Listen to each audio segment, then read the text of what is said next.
Hare Krishna.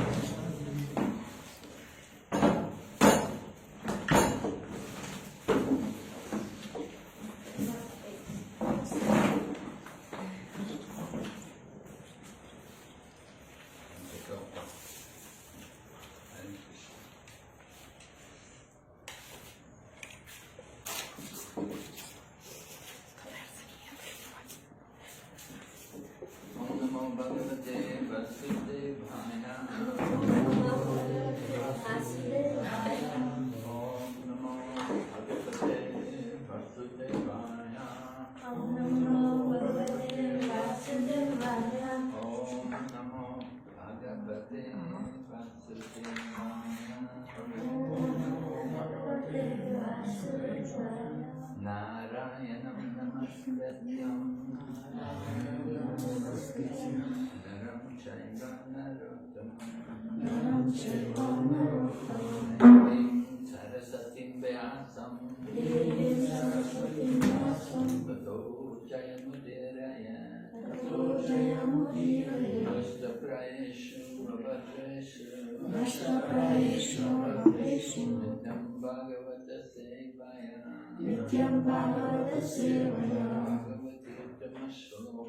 Bhagavati Uttama Shloke Bhakti Bhavati Naishtiki. So yesterday we spoke about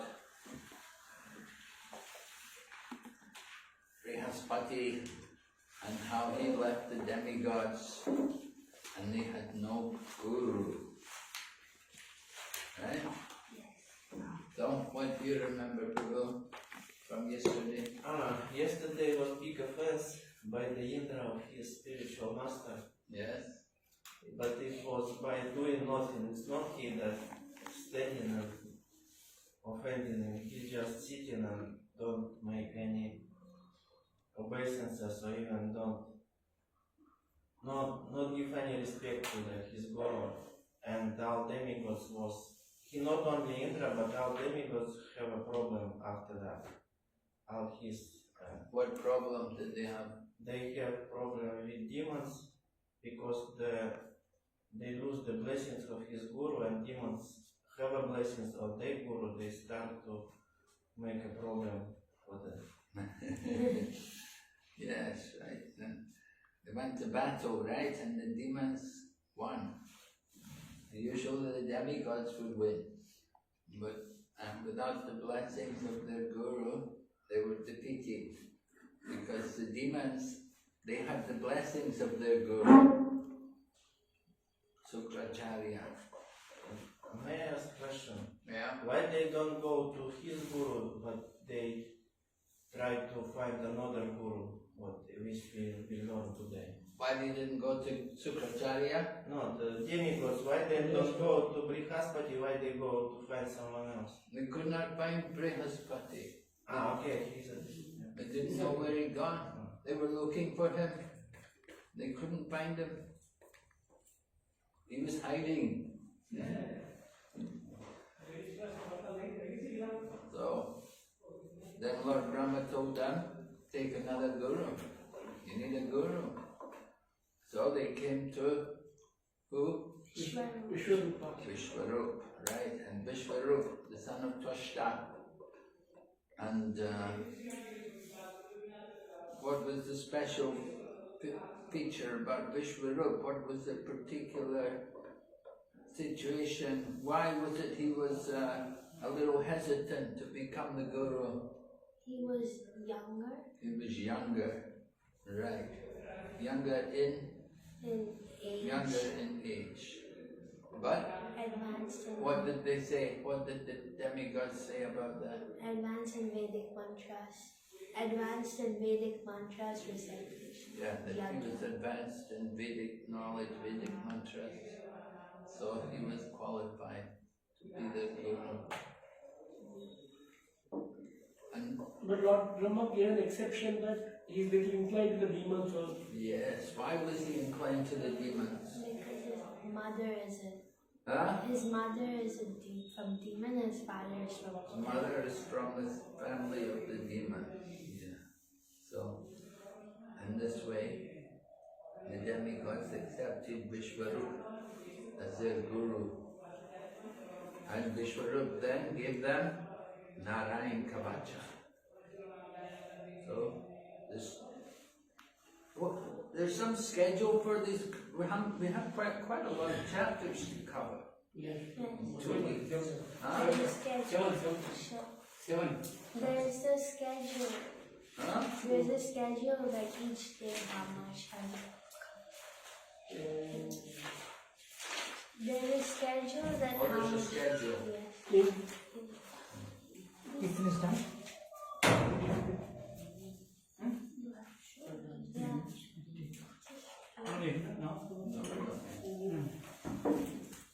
But it's the same as it usually is, isn't it? 7 chapters. Yes. And 2 chapters is supposed to be done today, huh? Yeah. Okay. Yeah. Same as before. Yeah. Last day also 2 chapters. That last day is which chapters? 12 and 13. Okay. So, Narayana Kavacha was given. Narayana Kavacha is an armor. Kavacha means a shield, right?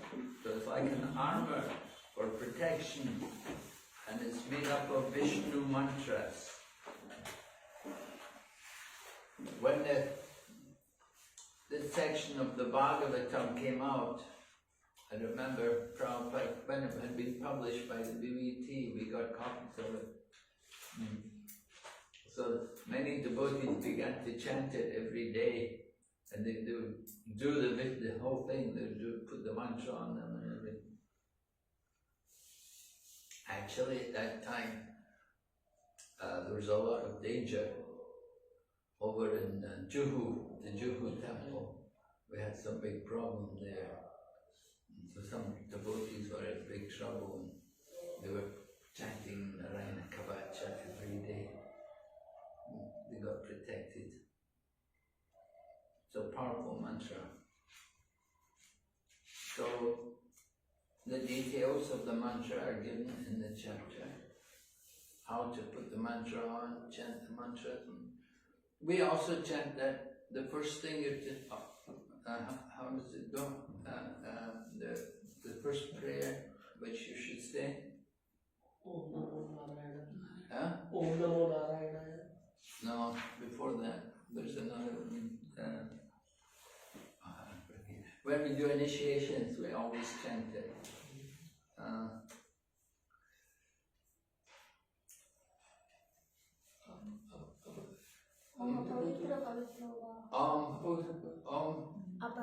Om apavitra, pavitra va, sarvastam nagoti. Just left the very Shri Vishnu, Shri Vishnu. Right, Om apavitra, pavitra va. Purified or unpurified. If you chant the holy name of the Lord, then you're protected. Alright, so that mantra is also used here in the Narayana Kavacha, chanting it. So this Vedic mantra, this Narayana Kavacha, was given to Indra by Vishwarup, and Vishwarup used it to help the demigods so that they could defeat the demons. Now, Vishwarup, we're told, he had 3 heads. One head was used to drink somaras, another head was used to drink wine, and the third to eat food. An unusual personality.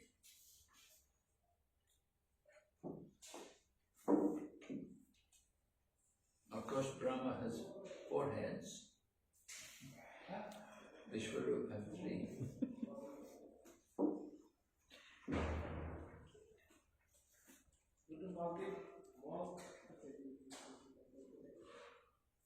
So we're going to hear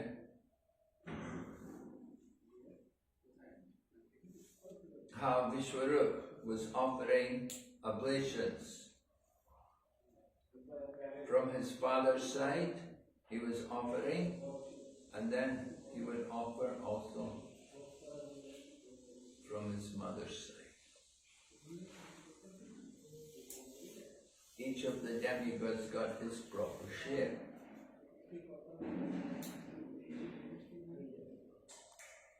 But without the knowledge of the demigods, he also offered oblations to the demons, because they were relatives through his mother.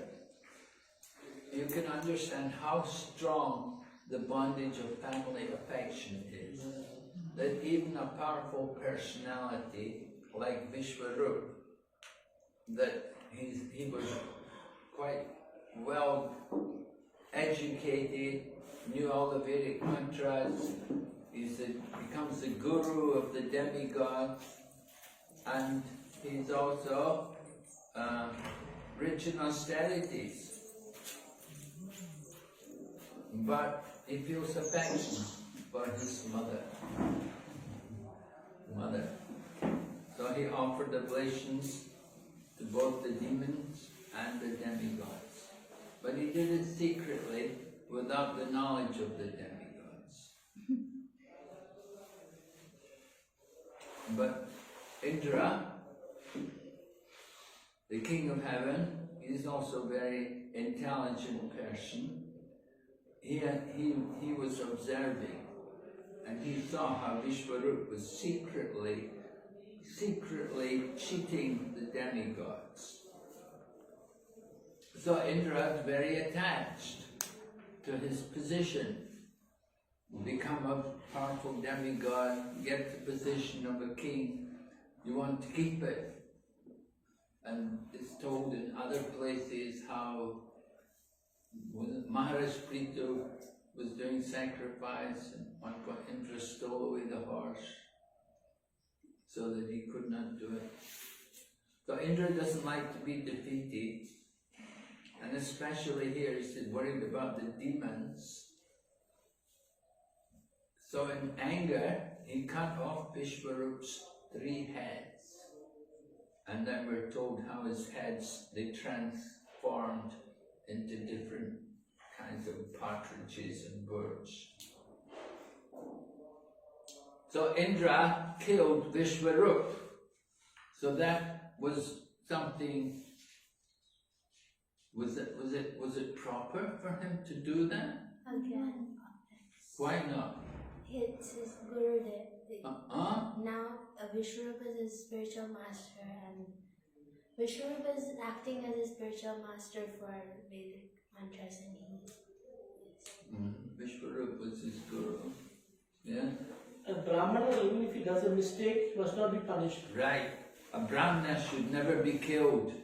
Right? What's the other example in Srimad Bhagavatam in the first canto? Arjuna forgiving Ashwatthama. Ashwatthama was son of Dronacharya. So who did he kill? Who did Ashwatthama kill? the sons.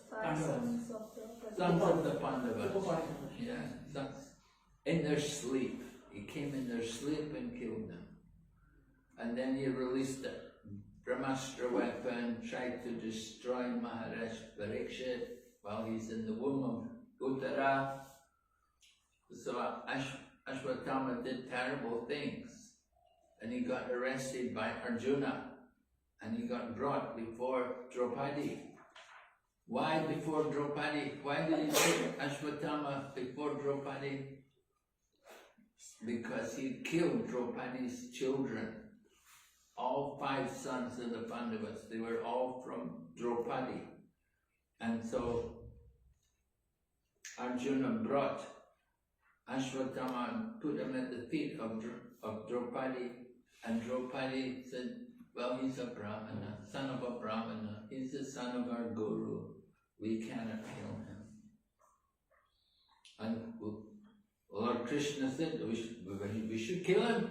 He's done something terrible, he should be punished. And so Lord Krishna, and he left it to Arjuna.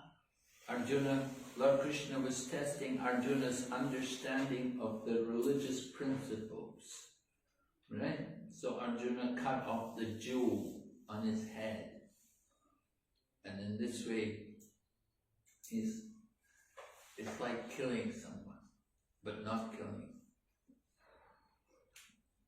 And Ashwatthama was cursed that for what? For Long life. For one Mantara, he would not have any association. Nobody would speak to him. No one would be a friend to him. No one would be with him. He would be left totally alone. Nobody would take any care about him. He would be rejected by everyone. But it said also he at the end of the Manvantara, he will come back and he will become one of the Saptarishis around Dhruvaloka. He'll become, because he's an Amara. He's one of the Amaras, he doesn't die. So he would become purified by, they said, because he stayed in Vrindavan and he was in the forest of Vrindavan, and he would get purified just by being in the forest of Vrindavan and hearing the devotees always chant the names of the Lord. And in this way, over a Manvantara, he could become purified of his simple reactions. Anyway, the point is, Brahmanas should not be killed. And we were talking yesterday about Lord Balaram, how he killed Ramaharshan Sutta.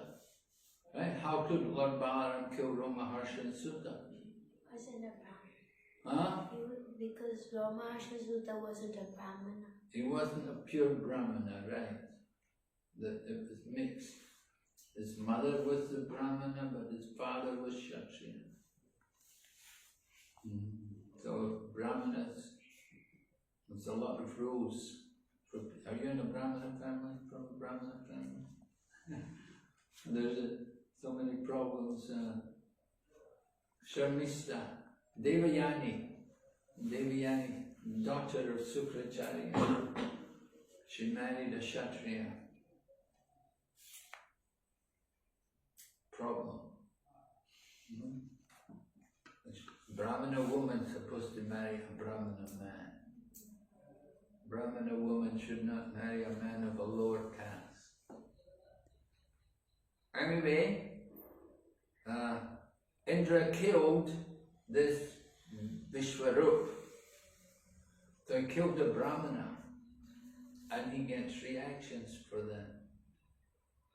And although Indra is very powerful, and it said Indra is so powerful, he could have neutralized the sinful reactions, but he accepted them.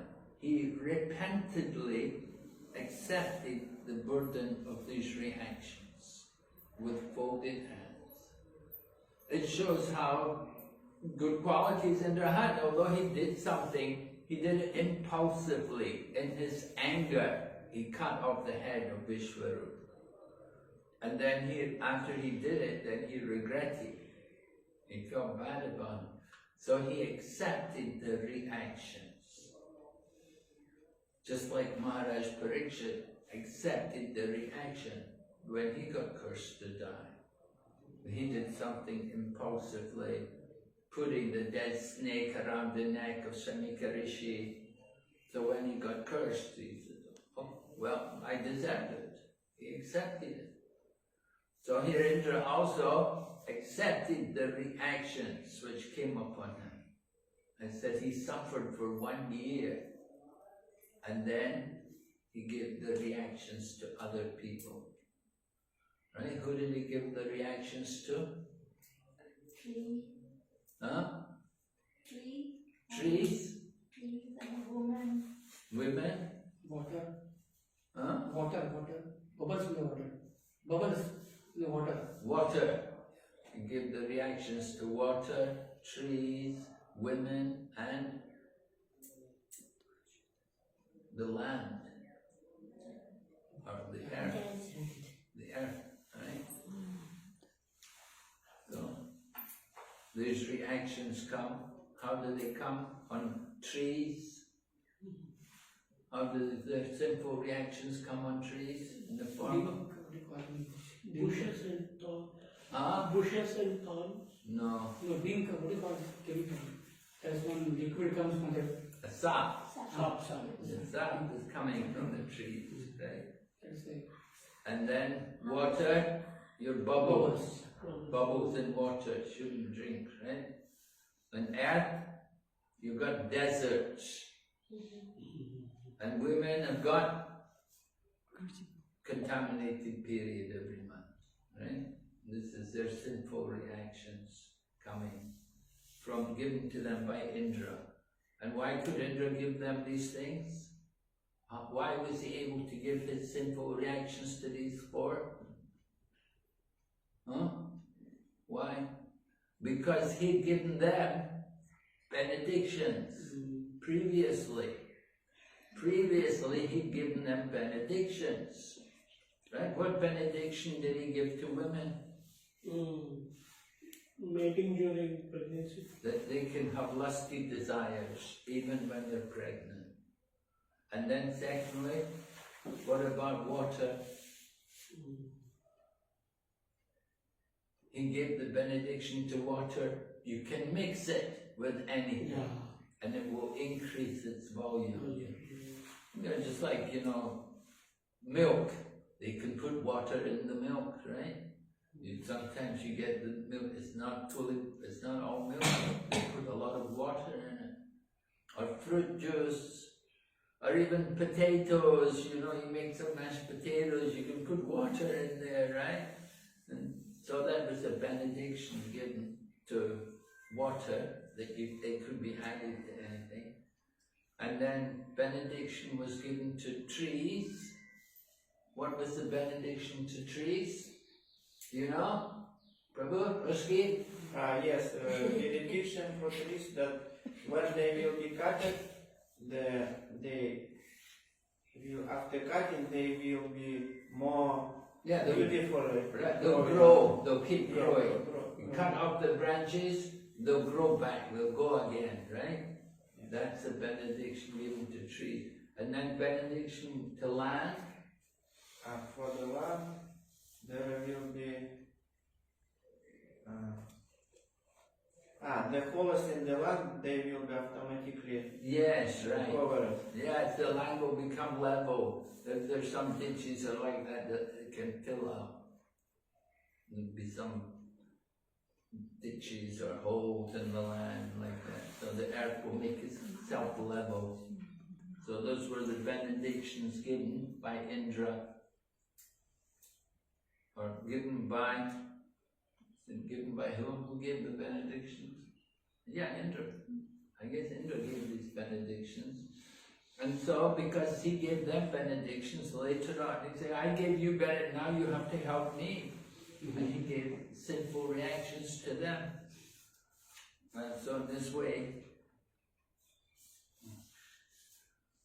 we're told people destined to live in deserts are understood to have sharing the reaction of Brahmahatya, killing of a Brahman.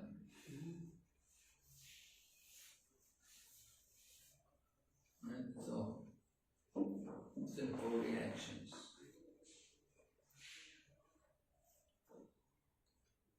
Okay, one is forbidden to drink sap, women, and then water would increase its volume.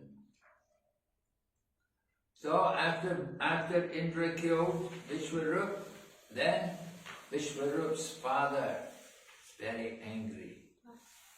His father's name is Twasta, and Twasta is very powerful.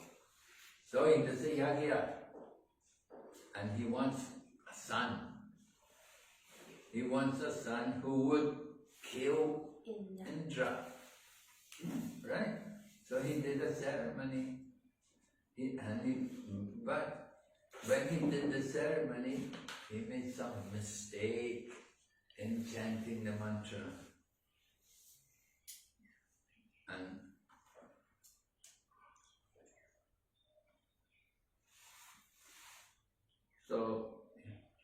got the words wrong. He chanted it long instead of short.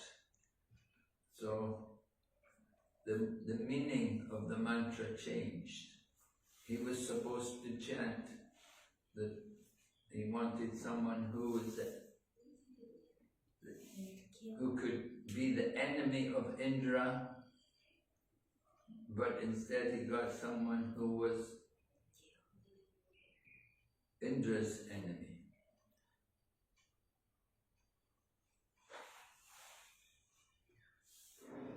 So he got just the opposite of what he wanted. He wanted, the meaning changed from the enemy of Indra to Indra, who is an enemy. The enemy of Indra.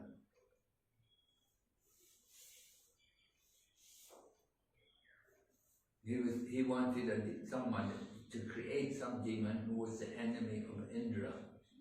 But instead he got someone who was an enemy, who Indra is, who is he's not as great as Indra. He's defeated by Indra. He's going to be defeated by Indra. The enemy Indra, the enemy of Indra became Indra, who is an enemy. So the result was, instead of getting somebody who could kill Indra, he got somebody who Indra killed. Indra was the enemy. Instead of an enemy of Indra, there emerged the body of Vritasura, of whom Indra was the enemy. So, this is what happens. So, Vrita means, what's the meaning, Vrita? Vrita means? Place. Spread everywhere.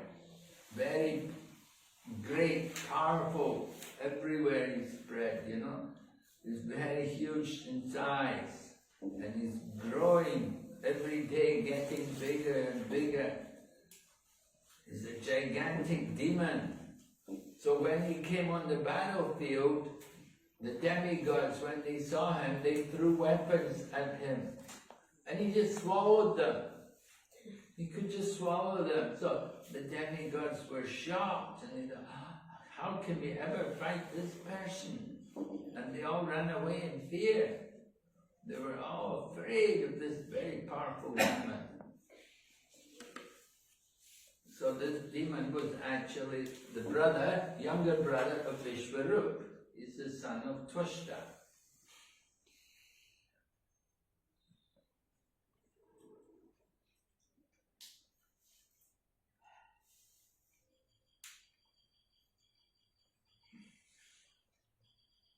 Just a minute.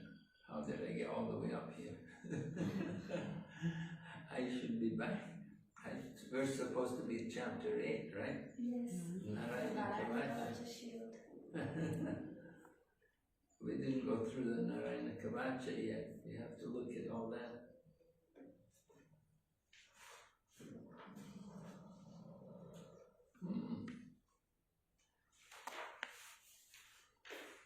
Anyway, come back to that.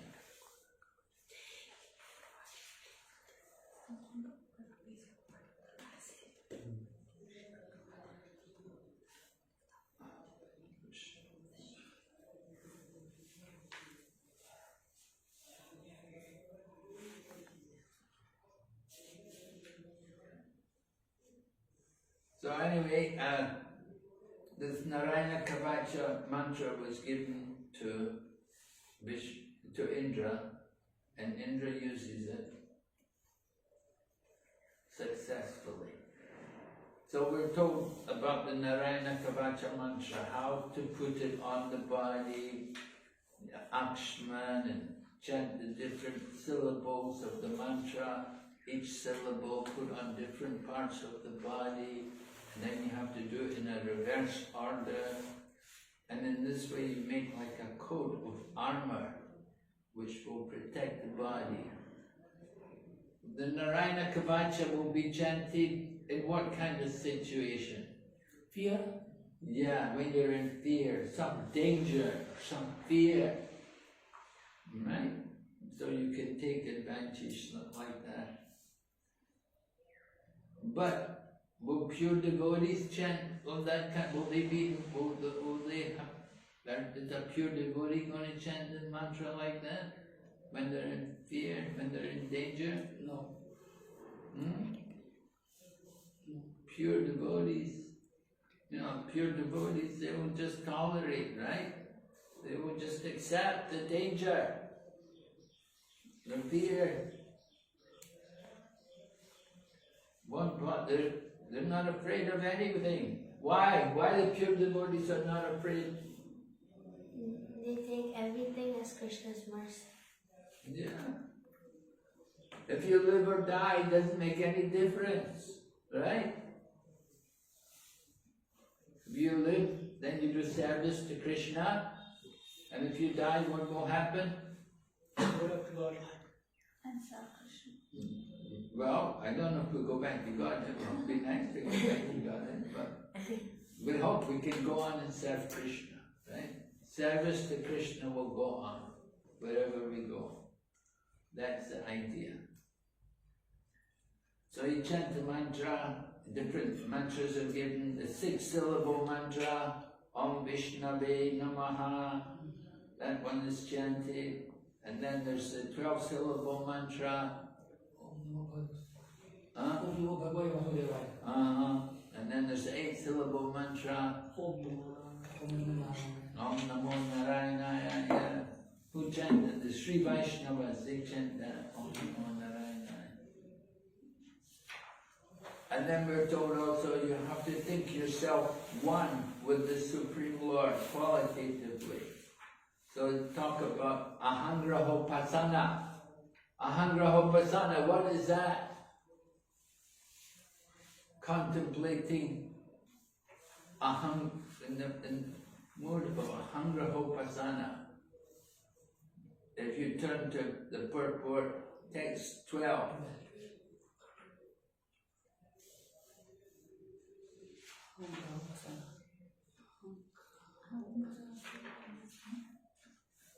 Text 12, purport. Thinking oneself one with the Supreme is called Ahangrahopasana. Through Ahangrahopasana, one does not become God, but he thinks of himself as qualitatively one with the Supreme.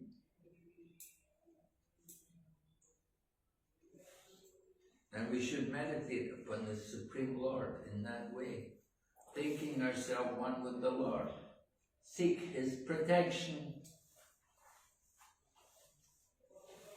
The living entities are always subordinate to the Supreme. Their duty is to always seek the mercy of the Lord in order to be protected by Him in all circumstances.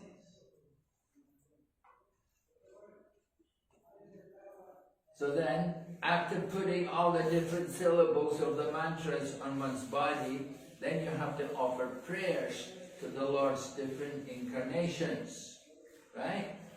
Which particular incarnation do you pray to usually? Who is your Atista Devata? Narasimha. Lord Narasimha. How do you pray to him? Mangalarti. Just like Namaste Narasimha. Okay. Yeah. Anybody worship somebody else different? Are you doing Shalagram Puja? No? Anybody doing Shalagram Puja? Govardhan Puja? No?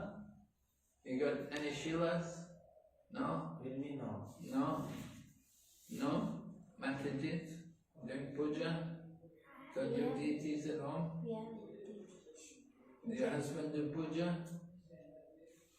I have pictures. You have pictures?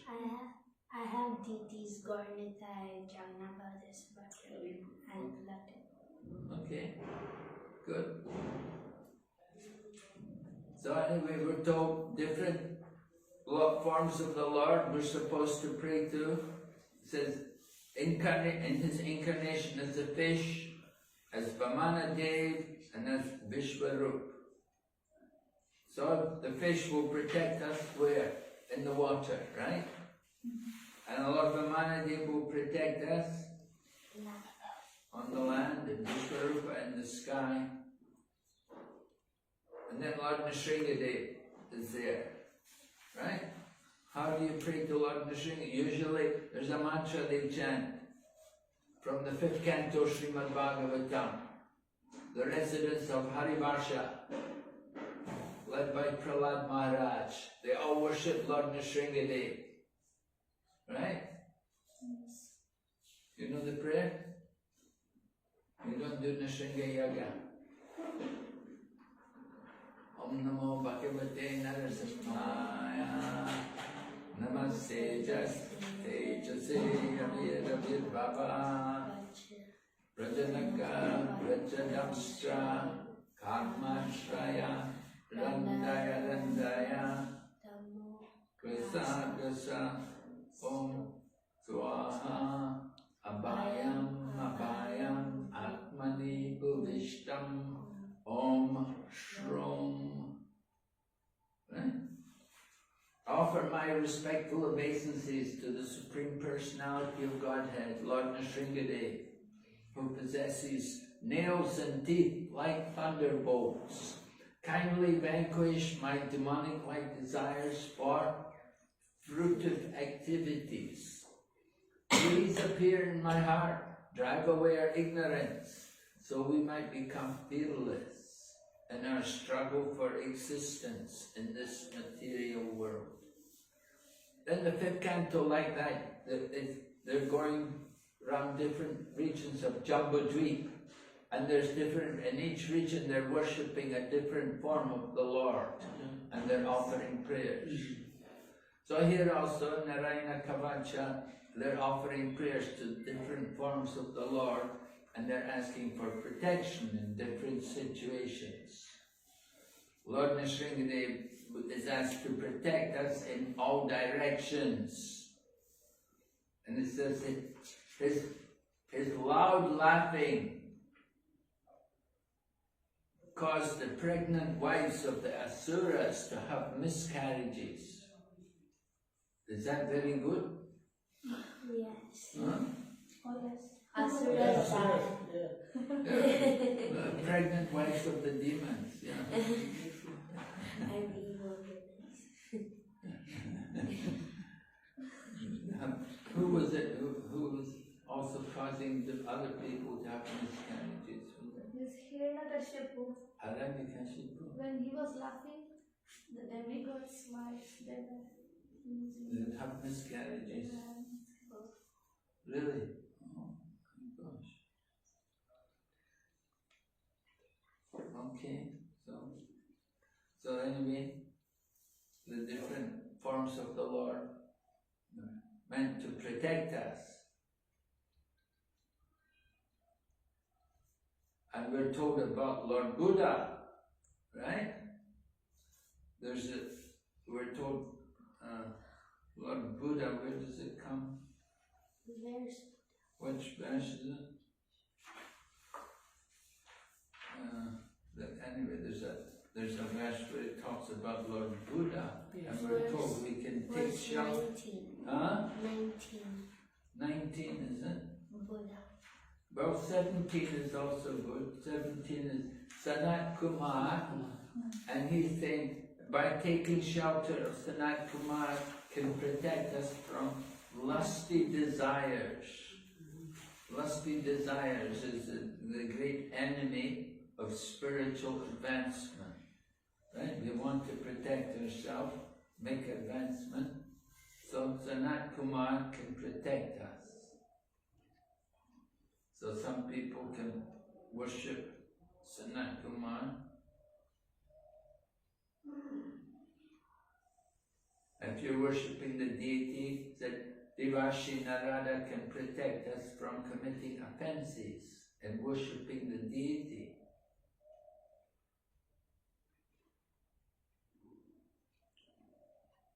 You see in the purport there, Prabhupada, lusty desires are very strong in everyone, and they are the greatest impediment to the discharge of devotional service. So those who are very much influenced, they're advised to take shelter of Sanat Kumar. He's a great brahmachari devotee. What about Matajis? Can Matajis also take shelter of Sanat Kumar? Yeah? Yeah? Yeah, maybe. Why not? How do you take shelter? Well, we can offer prayers. This one? Yes, this one. So, And just by remembering Sanat Kumar, we can just pray to him.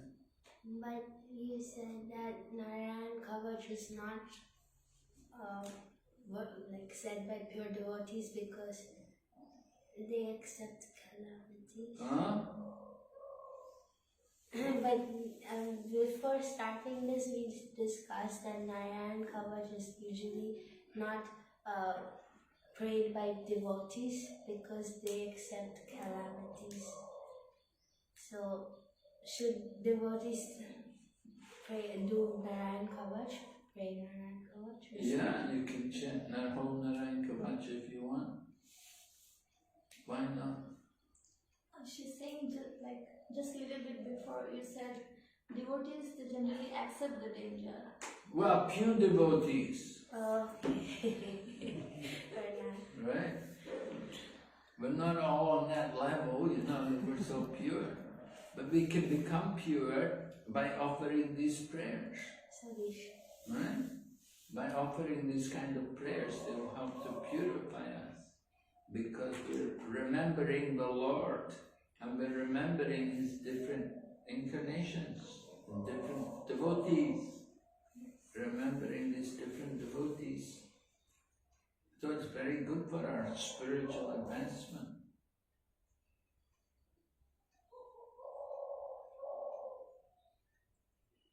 I was listening to one lecture, and they were saying that one devotee, he offers, first thing in the morning, he offers his respects to all the devotees who have helped him in his spiritual life. And he offers respects to them all, the different people who have helped him overcome all the different obstacles in the course of his devotional service. So he not only offers respects to the deity and to Prabhupada and to the different leaders, but everyone who has ever helped him like that, he wants to offer respects to them. And he does it every day. So like that, that's a nice way to purify ourselves. So then, okay, text 19, Lord Buddha is there, right? Lord Buddha. May Lord Buddha protect me from activities opposed to Vedic principles and from laziness that causes one to madly forget the Vedic principles of knowledge and ritualistic action. So, Lord Buddha, of course, Buddhism is quite rampant. It used to be spread all over India. And even if you go to Mathura, if you go to the museum in Mathura, you see a lot of Buddhas there. Because Mathura used to be the Buddhist capital. Although Lord Krishna appeared there in Mathura, that became the Buddhist capital. And they have many Buddhist relics all there in the museum. So Lord Buddha, Prabhupada writes here that Lord Buddha's purpose was to stop the killing of animals. And he quotes Jayadeva Goswami. Right? You know the Gita Govinda, Dasavatar Stotra? Yes. Yeah? So that verse, Keshava Drita Buddha Sharira. And that's the young there, yeah. Ahaha Shuti Jatam Sadaya Hridaya Dashitam Ashugatam Keshava Drita Buddha Sharira. So Jayadeva Goswami, he's glorifying Lord Buddha because he came to stop the killing of the animals. Because what happened was the degradation of the Brahmins and the corruption. The Brahmanas were encouraging animal slaughter in the name of the Vedas. They said, the Vedas say, you have a problem, you should do it. You should sacrifice a goat. You should sacrifice 3 goats. You know, like that. So even today, so many goats are there. These goats are all for slaughtering. You know, they will all be slaughtered in course of time. Because the Muslim people, they still have that culture. They cut the throat of the goat. And even in Hindu society, there are some places where they do it. They kill the goat in the dark moon night, once in a month. There's a temple there in Malaysia. I know in Malaysia, I go to Malaysia sometimes, and in Malaysia this is one temple where they worship Kali or somebody. Anyway, they do the goat sacrifice once in a month, the dark moon night. Many people go. And of course, blood everywhere. You know, it's not a very sattvic kind of atmosphere, but people go. They say, since the Vedas can kill the goat. Right? What does the Vedas say? The Vedas say, I'm killing you, in the future you can kill me. I'm going to kill you because I desire to eat meat. So in the future, you can kill me, you can eat me. Is it a deal? You agree? So the goat has no choice. The goat is sacrificed, and this animal killing, and so it was going on a big scale in the time of Lord Buddha. So Lord Buddha preached against it. He wanted to stop that.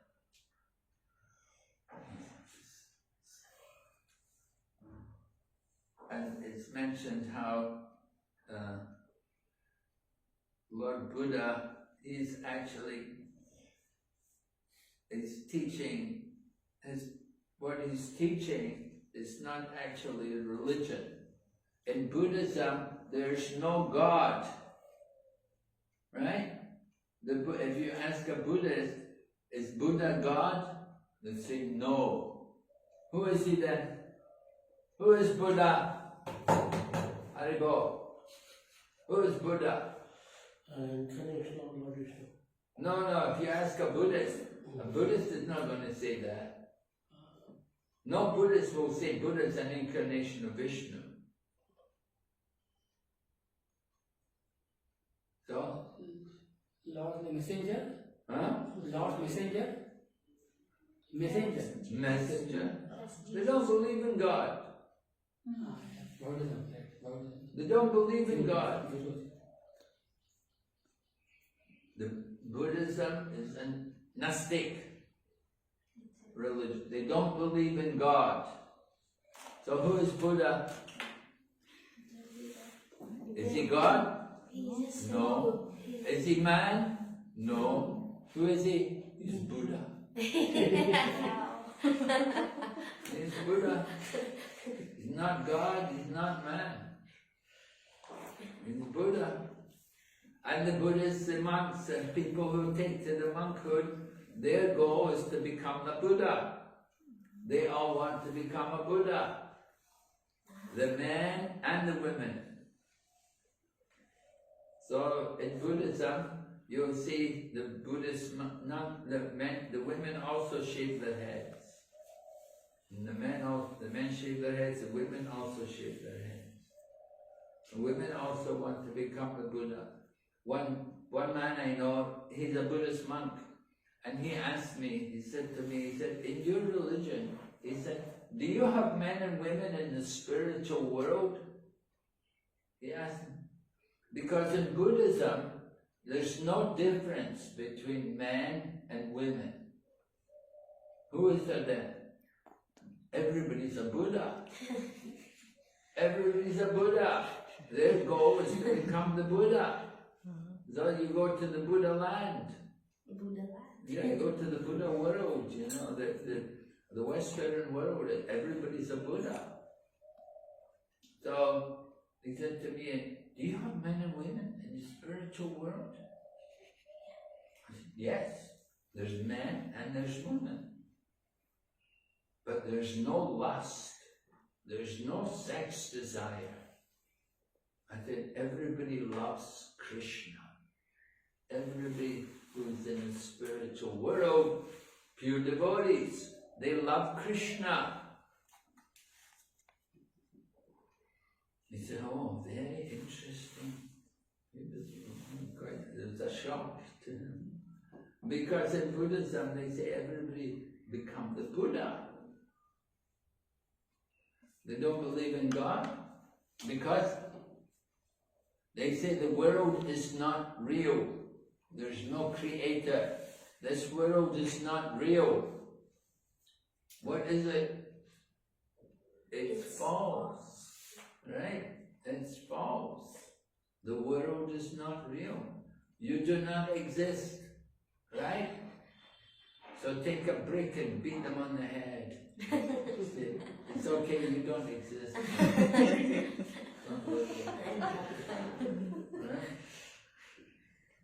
What can you do? You know, they have these crazy philosophies. So people who are atheists, they follow Lord Buddha. Yes? So they have their own books where they read and they follow, right?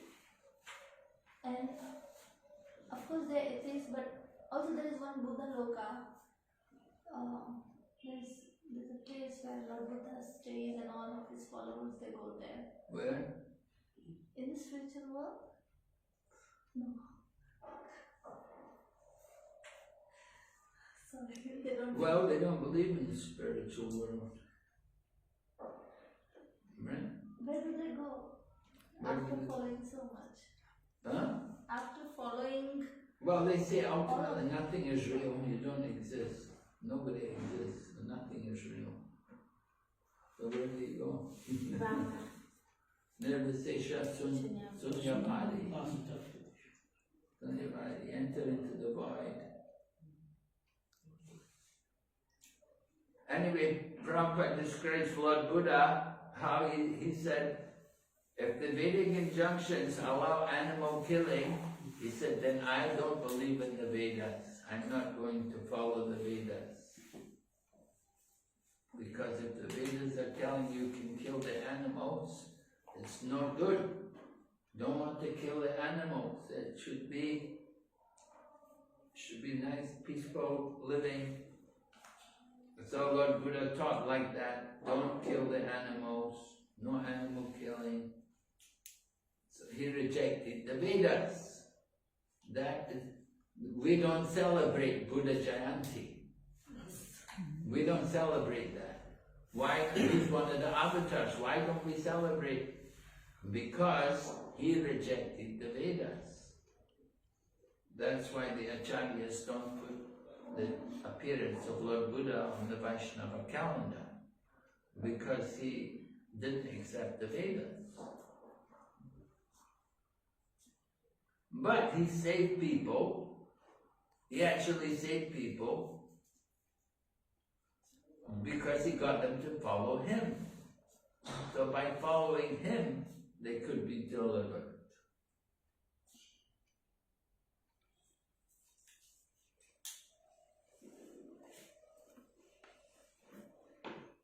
So Prabhupada said one should surrender to Lord Buddha so that he can help one avoid misusing the injunctions of the Vedas. Right? What was the injunction of the Vedas? What's the injunction of the Vedas that Lord Buddha helped us to avoid misusing? Killing. Ahimsa. Yeah, ahimsa. Right. We should. Ahimsa. Do we practice ahimsa? Yes. Yes, we also practice non-violence. But at the same time, sometimes you have to use violence. Right? When can you use violence? The Vaishnavas are threatened. Huh? Vaishnavas are threatened. Vaishnavas are in danger. Vaishnava, to protect the life of a Vaishnava. Self-defense. Huh? Self-defense and Self-defense. there's those 5 scenarios like when one is poisoned and Yeah, I was saying when there is a, like, the religion is misused, Yes. then sometimes we can use violence. Yeah, a government can use violence. For example, a murderer. They can hang a murderer, right? So they're using violence, but they're using it to uphold religious principles. Manu Samhita said murderer should be hanged, should be killed.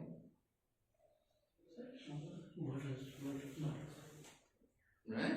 Murder. And if there's uprising, if there's revolution in the country, the government may come in with the army to make peace, to settle it, and they may kill people to bring about law and order. So that sometimes you have to use violence. So there is proper use of violence. But we shouldn't just use violence in the name of the Vedas to sacrifice animals.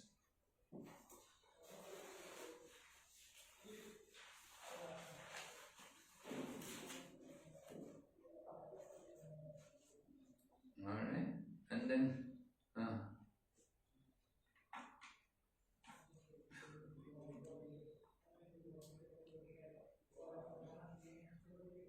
and in the same purport, Prabhupada writes about how in Kali Yuga there will be many pseudo-religious paths and people will forget the real religious principles.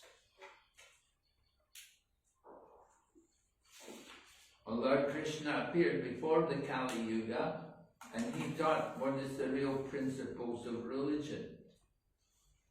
But now Kali Yuga has come and so many problems have come, so many different religions come. And Prabhupada quotes famous Bengali saying, Yata Mata Tata Pata. Right? You know that? yes, Yata Mata Tata Pata means? as Yeah? You don't know? Yata Mata Tata Pata? No Bengali? Bangla Jani Nea? Jani. Jani? Yata Mata Tata Pata? As many destinations there are, that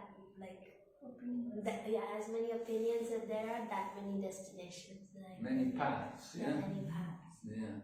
Yata Mata Tata Pata. Many paths. In other words, he's saying it's all one. So it doesn't matter which way you go, it's all one. That's what that's his Mayapur. So, and this way there's many different opinions about what is the real philosophy. Until Kali Yuga, you get many philosophies.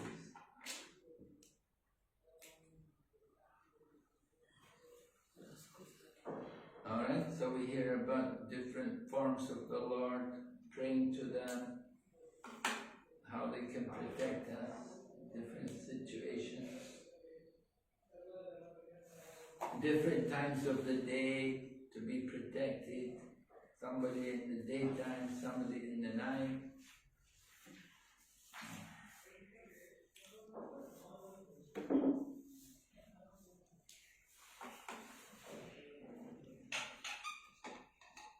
And then we hear about the different weapons of the Lord.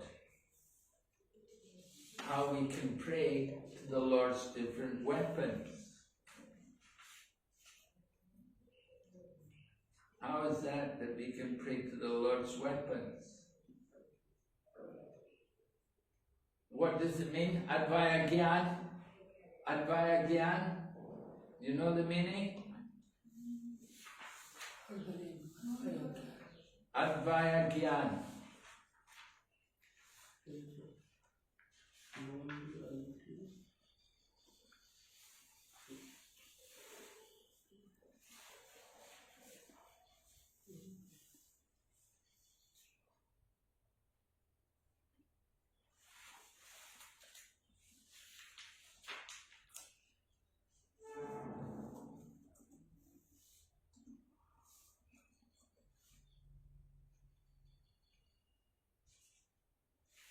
Here in text 28, they talk about the influence of bad planets, meteors, and envious human beings. Just like there's an eclipse coming, right? When is the eclipse? Sometime. On Sunday. It's finished. Oh, it's already over. I think so. The eclipse. It wasn't going to be visible in India, but it's going to be there in other parts of the world. Right? The eclipse. So inauspicious when there's an eclipse. It said there will be many disasters, many things will go wrong. So the kind Narayana Kavacha can protect us from all the different miseries.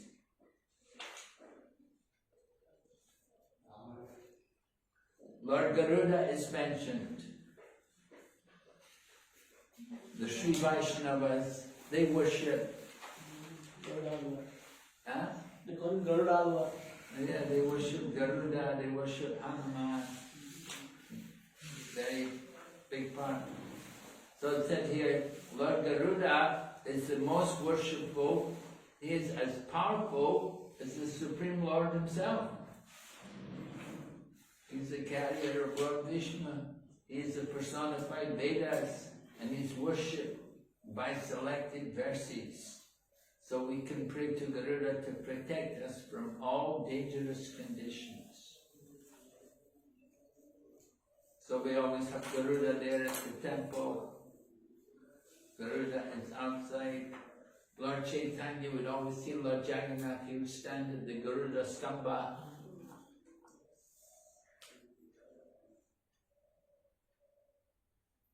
I'll take text number 30. In the purport, Prabhupada said, the Lord is called Advaya Gyan. Advaya Gyan, meaning no difference between him and his names, forms, qualities, weapons, and so on. Anything pertaining to him is in the same category of spiritual existence. They are all engaged in the service of the Lord in varieties of spiritual forms. All the different weapons, the different Lord Krishna's flute, his conch shell, his everything is all spiritual. Just like our paraphernalia, Madanga, kartals, we cannot put them on the floor, right? And the Madanga drum, Prabhupada would, he wouldn't let you put it on the floor like that. You have to have a special stand for the Madanga drum. You put it so it's off the floor, right? Why? Because it is not different from Lord Balaram? All the paraphernalias of Lord Balaram and stuff? Yes, it's spiritual. Yeah, it's Advaya Gyan, right? Everything, it's one with the Lord. It's the Lord's spiritual energy. So we shouldn't put him on the floor. We should have to keep him off the floor. Take it. Prabhupada would be very worried, very concerned about these things.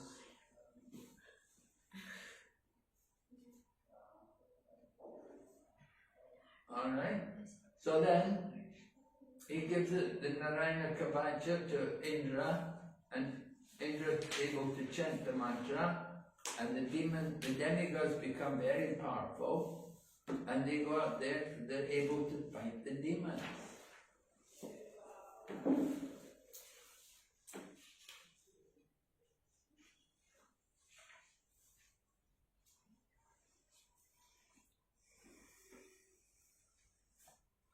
But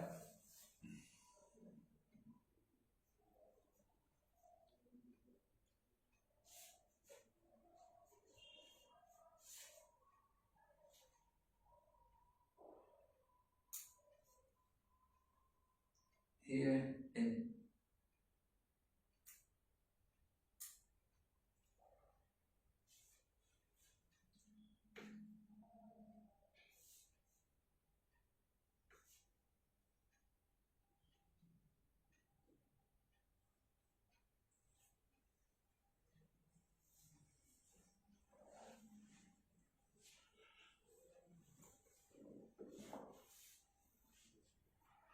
so text 33,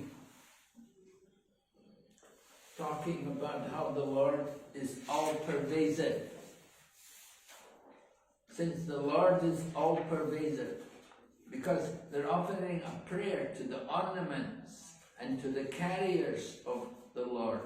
And Prabhupada writes, the offering of prayers to the Lord is not false, because the ornaments and the carriers, they are as good as the Lord himself.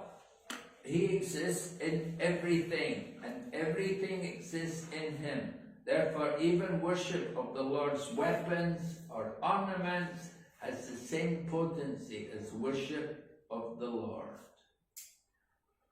So you want to offer worship, you worship Lord Krishna's sword, or Lord Krishna's conch shell, or Lord Krishna's shield. But the Mayavadis, they don't accept these things. They say the form of the Lord is Maya. But we say no. We say everything is spiritual.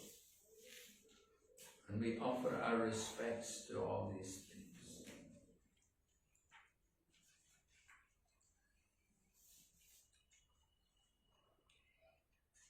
And then we're told about Prahlad Maharaj, text 34, how he's chanting the name. Whose name would Prahlad chant? Is he chanting Gauranga? Narasimha. Huh? Narasimha. Yeah, Prahlad's chanting the holy name. But Prahlad is actually Vishnu Bhakta. He's a Vishnu devotee, right? But he's chanting the name of Lord Nrsimhadev. How is that? So he lost incarnation. Yeah, Lord Nrsimhadev is Vishnu, right? Incarnation. He's a Vishnu. So may Lord Nrsimhadev, roaring for his devotee Prahlad, protect us from all fear of danger created by stalwart leaders in all directions through poison, weapons, water, fire, air, and so on. May Lord Nrsimhadev protect us in all directions, in all corners, above, below, within and without. We want to get protection, so pray to Lord Nrsimhadev. So you want to put on the mantra. Put on the mantra. You put on the mantra every day. Put on the mantra. You have to protect yourself with the mantra. Hare Krishna. Yeah, Hare Krishna mantra. And we put on our tea line.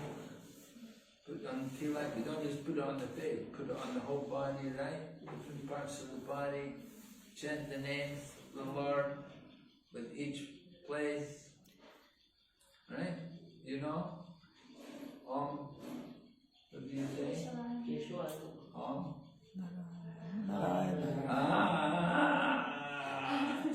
You only put tilak on one place.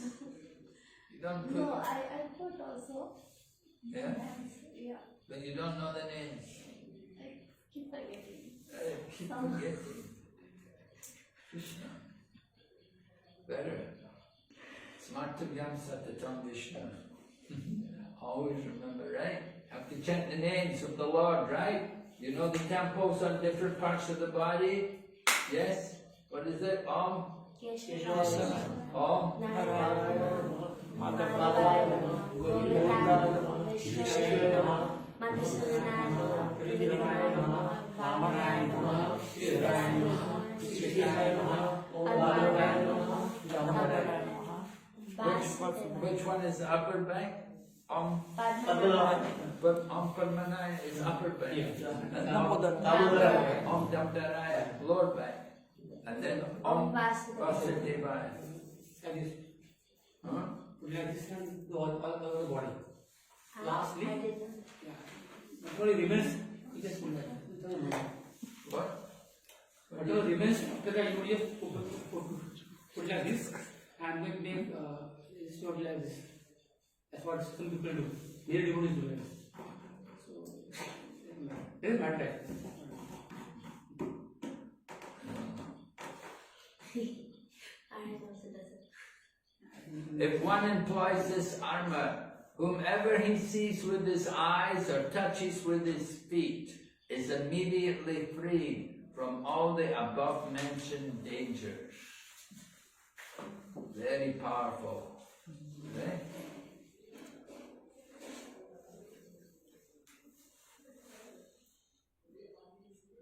This Narayana Kavacha prayer constitutes subtle knowledge transcendentally connected with Narayan. One who employs this prayer is never disturbed or put in danger by the government, by plunderers, by evil demons, or by any type of disease. And then we're told about the power of this Narayana Kavacha. We're told how a Brahmana named Kaushik used this armor. He gave up his body in the desert by mystic power. I don't know. He gave up his body, but how did he use the mantra? I don't. It doesn't really fit together. I'll have to check in this book and see what they say here. But anyway, we're told that Chitraratha was coming in an airplane with many beautiful ladies, and when he was passing over the spot where the Brahmana's body was, at that time Chitraratha, he fell from the airplane. And he was wondering what happened.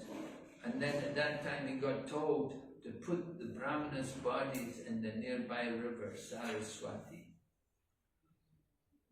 The airplane was flying over the desert, and it came to that spot where the Brahmana's bones were, and then he fell from the air. Somehow he couldn't go any further, and he fell from the airplane. And then he got told to put the bones of the Brahmana into the river Saraswati and then bathe.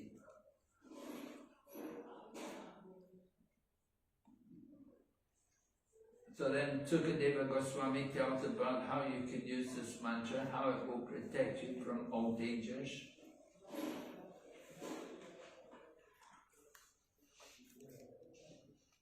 And in this way Indra, he got the prayer and he used it and he conquered everywhere and became very powerful.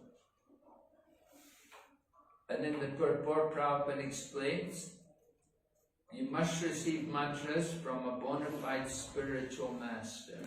Otherwise the mantra will not be fruitful. Sampradaya vihina ye mantraste nishphalamata. That if you don't get your mantra through the disciplic succession, it will not bear any fruit. even though you may chant the mantra, but if you didn't get it in the authorized process, it will not have any fruit. So you have to get the mantra in the proper manner. It has to come from the Guru. People say, oh, I read it in the book, I'm chanting, you know. Hare Krishna mantra, it's okay, that's different. But Gayatri mantra and other things like that, you know, are supposed to be given by the Guru. You have to get it through the Sampradaya. Otherwise, the mantra cannot be powerful. Right? Any questions on this chapter? Narayan Kavacha? Yes? I mean, what I'm thinking is, Indra, he offended the spiritual master and then he disappeared. But till now, like, no step has been taken to, beg forgiveness. Or even like if he's chanting all of this Narayan Kavacha mantra, but there is offense on his head, how Narayan will respond to him? Because first of all, he has to finish that, whatever offense he did, he need to clear that up. Otherwise, how all of this, remembering the Lord will come and save him in any way? Well, he cannot clear it up until his Guru comes back. So he should go for austerity or something. Well, he was told by Brahma to take another Guru. Lord Brahma didn't tell him to go and do austerity. Lord Brahma told, take another Guru, take Vishwarup for your Guru. And Vishwarup will help you to defeat the demons. Nobody is thinking about Brihaspati, how bad he felt. Well, Brihaspati, he knew the future and he understood what was going to happen. Not that he feels so bad, he just thinks, he's got these disciples, what can he do? He's the guru of the demigods and he understands these demigods are like that. And especially Indra, it's going to be like that. It's going to, I don't think Brihaspati was so much disturbed by Indra's behavior. But he thought that I need to teach him a lesson. And so that's why he disappeared.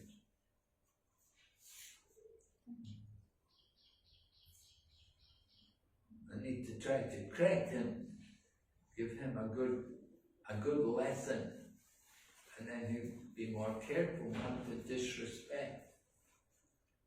But of course it happens again and again, because that's the problem with being Indra. You take that big position, surrounded by beautiful ladies, and he's got his wife there also, and he's enjoying so many luxuries, and everybody's glorifying him. Anyway, Lord Brahma told him, you take another guru, take Vishwarup. After all, there wasn't a spiritual relationship. The demigods didn't really want to make spiritual advancement. They just wanted somebody who would help them to protect what they have. They wanted to hold on to their power, their position. That's what people generally want. They want to hold on to their money, hold on to their fame.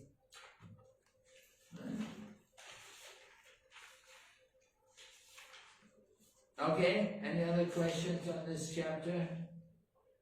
Narayan Kavacha? Yes? About Mataji stating that, does Buddha have his own Vaikuntha planet? Like in the Vaikuntha realm? I never heard. Yeah, I had that question. She said. I never heard of the Buddha planet. Yeah. I think I saw. The Buddhists don't believe in God, so they don't believe in a spiritual world. Yeah. But they do have a thing, they call it the Western land or something like that. They call it the Western land. And their idea is to go to the place where everybody's a Buddha. Some of them, not all. Some Buddhists, they just want the nothingness. There's nothing, sunyavadi, nothing.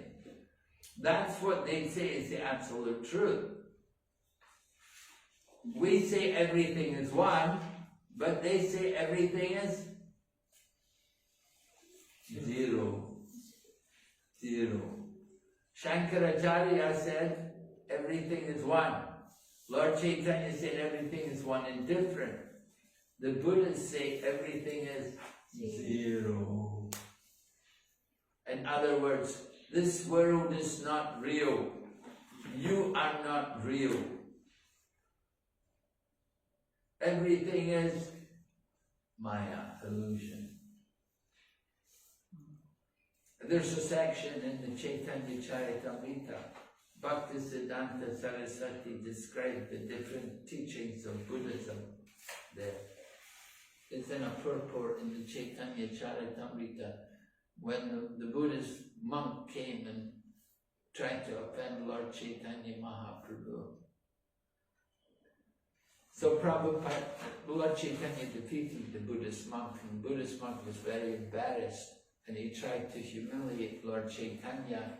He sent a plate of contaminated food to Lord Chaitanya. But what happened, a big bird came and picked up the plate, and he dropped the plate on the head of the Buddhist monk, and he dropped the dishes on the heads of all his disciples. So the Buddhist monk got hit on the head by the big plate, and he got knocked unconscious. And so he was unconscious. All of his disciples, they all came to Lord Chaitanya, and they prayed to Lord Chaitanya, "Oh, please save our master, save our teacher."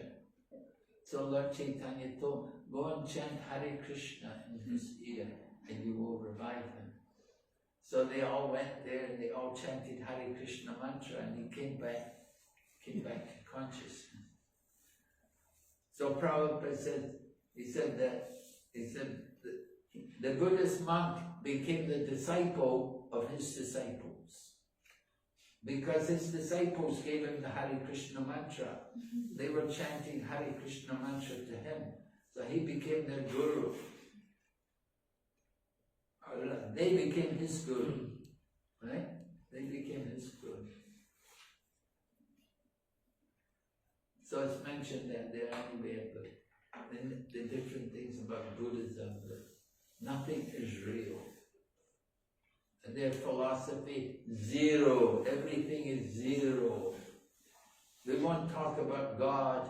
They will only say Kong, Kong, Kong. Kong is the word for zero in Chinese. Kong, Kong. Everything is zero, nothing. Madhvacharya says everything is one and different? Or Lord Chaitanya said everything is one and different. Shankaracharya Shankaracharya said everything is one. what Madhvacharya has to say? Madhvacharya's teaching is Dvaita. That was it? Yeah, he has these two fingers up. Yes, he said two, dualism. Yeah. Yeah, That is there's again two. different from Mahaprabhu? Different from Mahaprabhu, little different. Little different. Just like Ramanuja is teaching Vashishta Dvaita, and Madhvacharya is teaching Shuddha Dvaita. Is it Shuddha Dvaita or? I'll have to look it up. Yeah. It's mentioned in I think it's in Kapila Shiksha. Yeah. The philosophies of the different each sampradaya has their own philosophy. So Chaitanya Mahaprabhu Vachincha Veda Veda Tattva. But Madhvacharya, dualism. They're all the Vaishnava acharyas, dualism. Ramanuja, Nimbarka, and Vishnu Swami. Madhva, they all believe the soul and the super soul. And there's one supreme, and we're all servants. So they all agree on that, but they have different philosophies. Okay, we'll have a break.